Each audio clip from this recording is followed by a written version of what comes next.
Olá, vamos à palavra? Muito bem. Você sabia que Deus tem segredos profundos para serem revelados? Sim. Esses segredos, eles estão todos ocultos na sua palavra, que é a Bíblia. Mas eu tenho uma boa notícia para você. Deus não deixou segredos ocultos. Não. Pelo contrário, ele os deixou muito bem revelados, para que todos, indistintamente, pequenos, grandes, cultos, ignorantes, pobres e ricos, pudessem ter acesso a esses segredos. Mas então por que todos não compartilham desses segredos e nem os conhecem? Primeiro, porque não tem interesse. E porque também se fala um pouco sobre eles. Então vem comigo que hoje nós vamos desfrutar um pouco desses segredos que Deus tem para nós. Hoje eu quero fazer uma leitura bíblica no livro de Gênesis, que a partir de hoje você não vai mais chamar de Gênesis, você vai chamar de princípio. Gênesis significa princípio. Eu sou Alan Rodrigues, pastor da CLSJ, Caminho da Luz, Seguidores de Jesus. Vamos lá. Gênesis 4 diz assim: Conheceu Adão a Eva, sua mulher. Ela concebeu e, tendo dado à luz a Caim, disse: Alcancei do Senhor um varão, ou um menino. Tornou a dar à luz a um filho, a seu irmão Abel. E Abel foi pastor de ovelhas, e Caim foi lavrador da terra. Ao cabo de dias, trouxe Caim do fruto da terra uma oferta ao Senhor. Abel também trouxe dos primogênitos das suas ovelhas e da sua gordura. Ora, atentou o Senhor para Abel e para a sua oferta, mas para Caim e para a sua oferta não atentou. Pelo que irou-se Caim fortemente e descaiu-se-lhe o semblante. Então, o Senhor perguntou a Caim: Por que você se irou? E por que está descaído o teu semblante? Porventura, se procederdes bem, não se há de levantar o teu semblante? E se não procederdes bem, o pecado jaz à porta, e sobre ti será o seu desejo. Mas sobre ele tu deves dominar. Falou Caim com seu irmão Abel, e estando eles no campo, Caim se levantou contra seu irmão Abel e o matou. Perguntando, pois, o Senhor a Caim: Onde está Abel, teu irmão? Respondeu ele: Não sei, sou eu o guarda do meu irmão? E disse Deus: Que fizeste? A voz do sangue do teu irmão está clamando a mim desde a terra. Agora, maldito és tu desde a terra, que abriu a sua boca para da tua mão receber o sangue do seu irmão. Quando lavrares a terra, não te darás mais a sua força. Fugitivo e vagabundo serás na terra.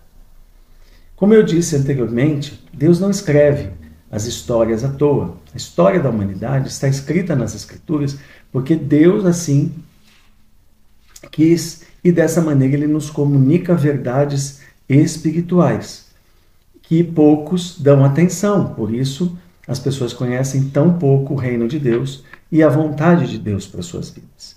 Então eu quero começar dando um tema a essa mensagem, e o tema que eu escolhi foi: Deus não aceitou este sacrifício. Caim e Abel. Bem, vamos entender então um pouquinho o que Deus está nos falando aqui. As Escrituras, como eu disse, não foram escritas aleatoriamente. Cada história relatada nela, Deus pretende nos comunicar uma verdade espiritual. E eis aqui algumas das verdades contidas na história de Caim e Abel. Primeiro, irmãos, eles foram prestar um culto a Deus. Mas, Alan, já existia igreja, já existia culto? Sim, desde a época da queda de Adão e Eva, Deus já havia designado, criado uma liturgia, ou seja, um culto que lhe agradava. Se vocês voltarem ao capítulo 3 do livro de Gênesis, do livro da criação, vocês vão entender que quando Adão e Eva caem, Deus mata 2 animais e tira a pele desses animais e coloca sobre Adão e Eva. Diz que o Senhor cingiu Adão e Eva com uma pele de animais. Até então não havia tido morte no jardim. Então, o simbolismo da pele que recobriu Adão e Eva é o simbolismo do sacrifício de um animal. O sangue foi derramado. Então, desde o princípio, nós vemos a revelação de Cristo Jesus. Cristo Jesus dando a vida dele para a salvação da humanidade. E naquele momento, esse sacrifício, ele servia como um cheiro agradável a Deus. A justiça de Deus havia sido satisfeita por meio da morte de alguém, porque o pecado, ele gera a morte. Então, quando Adão e Eva são colocados para fora do jardim por causa do seu pecado, eles passam a ser sacerdotes de Deus. E eles comunicam a toda a sua linhagem como Deus se agradava do sacrifício, como que Deus exigia o culto que deveria ser prestado a ele. Como deveria o culto ser prestado a ele? Por meio do derramamento de sangue, de uma oferta de sangue. Então, Caim e Abel, desde criança, desde pequeninos, eles já sabiam como era o culto que Deus se agradava, como deveriam ser prestado um culto a Deus. Então a Bíblia diz que ao longo de um tempo, ou seja, no período do culto, no período que tinham se passado os dias necessários para a apresentação deles a um culto a Deus, eles levam cada um uma oferta. E vocês percebem que as Escrituras nos dão exatamente com clareza qual foi a oferta que cada um ofereceu. Então esse culto no Éden, já existia desde o Éden, passa a ser prática na terra, né? Quando o homem passa a habitar a terra. O que aconteceu hoje? A igreja, as pessoas que muitas vezes estão na igreja, romantizaram o culto. E depois de Jesus, tornaram o culto dentro da igreja como se fosse algo banal. E se esqueceram do principal objetivo pelo qual nós vamos à igreja, que é prestar a Deus um culto como lhe agrada. Todas as divindades exigem um tipo de culto. Algumas divindades exigem uma flor, como no hinduísmo, uma flor de lótus. Outra divindade exige um pagamento de uma promessa. Outra divindade exige uma oferta, né? Mas Deus, o Pai do nosso Senhor Jesus Cristo, Deus a quem nós servimos, o único sacrifício que ele aceita é o sacrifício por meio do seu Filho, por meio do pagamento dos pecados, por meio da cruz de Cristo, né? Caim, ele não foi rejeitado simplesmente porque Deus não foi com a cara dele. Caim foi rejeitado porque ele não apresentou quem o justificasse dos seus pecados. No caso, Jesus pelo seu sangue. Já Abel, quando oferece o sacrifício do novilho, o sacrifício das primícias do seu rebanho, ele está oferecendo uma justificação simbólica. O cordeiro, o sangue do cordeiro, representava naquele momento, por meio da fé na palavra de Deus, porque Deus assim o havia comunicado, que aquilo era um sacrifício agradável a ele. Então, por meio da fé, como menciona lá em Hebreus, falando dos heróis da fé, que o sangue de Abel nos comunica até hoje que o sacrifício dele, os dons que ele deu, ou seja, a dádiva que ele ofereceu, foram agradáveis a Deus. Então, ele agradou a Deus, né? E nos comunica até hoje. Nos comunica o quê? Você que está me ouvindo, que este sacrifício do sangue de um cordeiro, de um sangue de um inocente, nos redime dos pecados. E hoje, agora, com a palavra de Deus cumprida, Cristo já não simboliza mais o cordeiro, ele veio em pessoa e deu seu sangue na cruz por nós. Então, Paulo está nos comunicando o quê? Que hoje a cruz de Cristo, o Cristo crucificado, nos justifica de todos os nossos pecados. Então, nenhuma das nossas obras, nem das obras de Caim, nem de Abel, poderiam agradar a Deus, somente o sangue, simbolizado pela figura daquele animal sacrificado. Então, em Hebreus 9, nos diz assim, quase todas as coisas, segundo a lei, se purificam com sangue, e sem derramamento de sangue não há remissão. Sem derramamento de sangue não há perdão de pecados. Porque o que nós poderemos dar pela nossa vida? Qual é o valor que se paga por uma vida? Nenhum. E nós fomos condenados à morte por Deus, por causa do pecado. Então era necessário que alguém morresse para que então nós fôssemos perdoados dos nossos pecados. E quem morre, no caso, no nosso lugar, é Cristo Jesus. Então, veja que comunicado importante que Deus nos faz.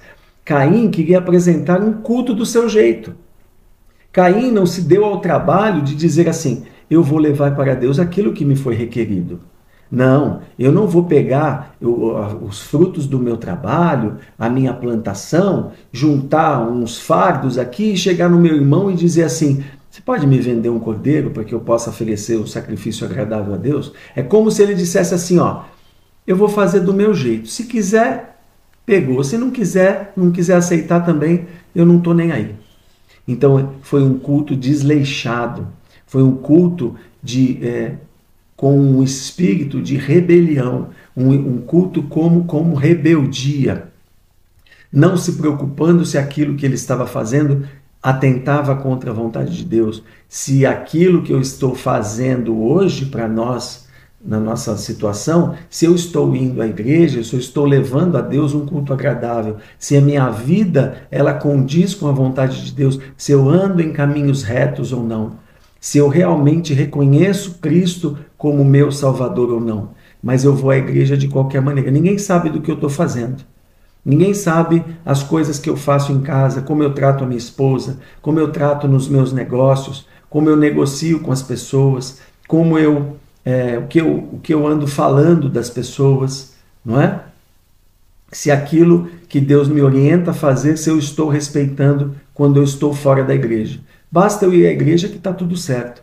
Não, Deus não aceita um culto de qualquer jeito. É preciso que aquele que se aproxima de Deus creia que Ele existe e que Ele é galardoador, ou seja, que por meio do nosso arrependimento, da nossa confissão de pecados em Cristo Jesus, nós somos perdoados de todas as nossas transgressões. Mas Caim não quis saber disso. Ele não tinha tempo. Eu não tenho tempo para perder com isso. Eu não tenho tempo para ficar prestando culto a ninguém. Eu vou levar o que eu tenho. Não é? Então, quando ele viu que o irmão foi recebido por Deus, que os pecados do irmão foram aceitos e justificados, ele ficou irado, ele teve ódio do irmão. Porque a Bíblia diz em Hebreus que por inveja o matou. Por ciúme e inveja o matou. Né? E essa é a postura e a posição que o mundo toma hoje. O mundo não suporta Cristo, não suporta a palavra de Deus, não suporta o Evangelho. E todos aqueles que seguem a Deus serão perseguidos também. A figura de Caim. Todos aqueles que perseguem o Evangelho, todos aqueles que odeiam a Deus, eles perseguem tanto aquele que serve o justo, salvo por Cristo, porque o Senhor mesmo disse, vocês serão odiados por causa do meu nome. Então, ele ficou irado, né? Se rebelando porque não queria fazer como Deus estipula. Eu quero seguir a Deus da minha maneira, da minha forma. Então, nós podemos ver que existe uma forma. Deus, sim, exige uma maneira pelo qual ele deva ser adorado e para que nós possamos ser perdoados das nossas faltas. Então, esse é o modelo da redenção. Se você for à igreja e não compreender que você está lá para ser redimido e perdoado, você entra da igreja e sai da igreja da mesma maneira. Você entra na presença de Deus e sai na presença de Deus da mesma maneira. Então, qual o modelo da redenção que nós temos? A graça, que é a obra que não pode ser feita por homens, que é feita única e exclusivamente pela vida que Cristo deu no nosso lugar naquela cruz, que é doado para nós e não merecido. Ninguém pode morrer, não poderia morrer pela humanidade no lugar de Cristo, a não ser o próprio Deus encarnado, que é a pessoa de Jesus. A fé quer crer nisso.